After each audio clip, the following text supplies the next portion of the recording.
Hi, and welcome to Teacher Nell's Learning Resources, your place to listen, read, and enjoy amazing short stories.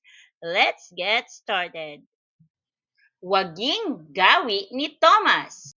Si Thomas ay nasa ikatlong baitang. Siya ay madasalin na mag-aaral. Naisa sa kilos niya ang paggalang sa Diyos sa pamamagitan ng pagdarasal sa tuwina. Sa umaga, bago gumising, sa tanghali, bago kumain ng tanghalian, at bago matulog. Naigagalang din niya ang kanyang mag-aaral lalo't higit sa iba't ibang relihiyong kanilang kinabibilangan at pinaniniwalaan. Hindi niya pinagtatawanan ang paraan ng pagsamba ng kaklase niyang Muslim na si Shaika.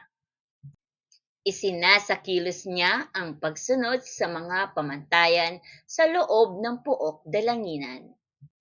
Bagamat iba't iba ang relihiyon na kinabibilangan, paraan ng pagsamba at Pook Dalanginan ay iginagalang pa din ni Thomas ito.